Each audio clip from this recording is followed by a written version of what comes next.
It was such a unique event, being let loose in charge of this defector. The Americans honestly were slightly frightened of him.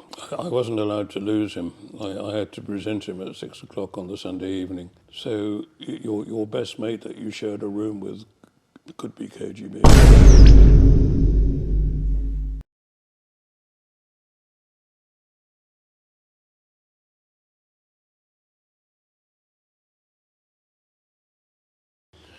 Viktor Belenko was the Soviet Air Force pilot who was on a wing of MiG-25 Foxbats in the Soviet Far East.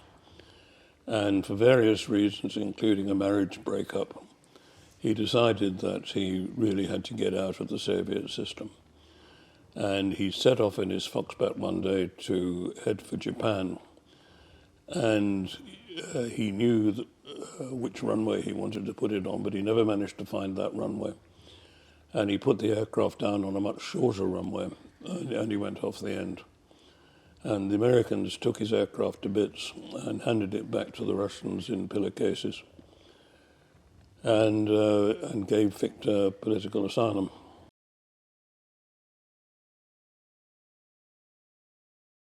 We were both speaking at an Air National Guard seminar in Tucson and Davis Mountain in Arizona. And somebody had to be officer in charge of Viktor overnight, and amazingly a Brit was allowed to be.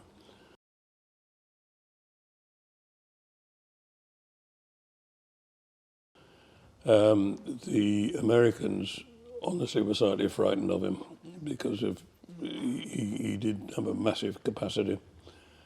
But off we went around the country in Western clubs, and we had a fantastic evening.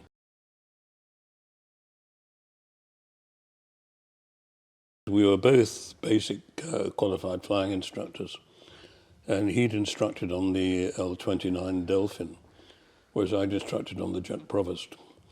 And as the guy at the Tactical Leadership Program that handled Soviet intelligence, I was particularly keen always to find out whether we'd got it right, and whether the Soviet pilot was an automaton who would only do what he was told, or whether he could fly from the heart. And I was fairly convinced he flew from the heart, and the intelligence was wrong. And Viktor convinced me. We even went into detail on, like, adverse yaw, on how you actually teach this to students. And he left me in no doubt at all that they get taught exactly the same as the RAF.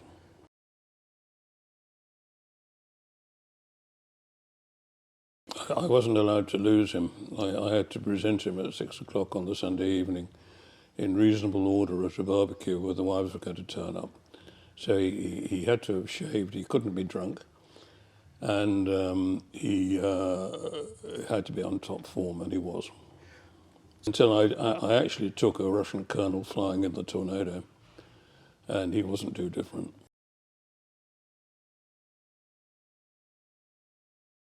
I don't know what was going on in the background.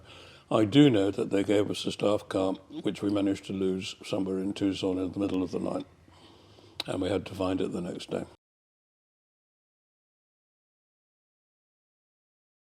It's a massive interceptor. I mean, it dwarfs the Phantom. But on the other hand, it had massive missiles for throwing a long way. And it goes back to Stalin's preoccupation with fortifying the center of Russia and turning it into a circular fortress. 4,000 radars and massive interceptors to take care of anything coming over the pole from America. Everything the Sovs did was crude. And even when I was hosting the Soviet aerobatic team, looking at a Sukhoi 27, you wouldn't believe the rivets. And this was years later, and half-inch rivets sticking out of the fuselage. I mean, they hadn't got around to fairing in the rivet. And the answer to this was enormous great engines, for which the penalty was very, very high fuel consumption. And that's why you see Soviet fighters getting fatter and fatter with conformal fuel tanks.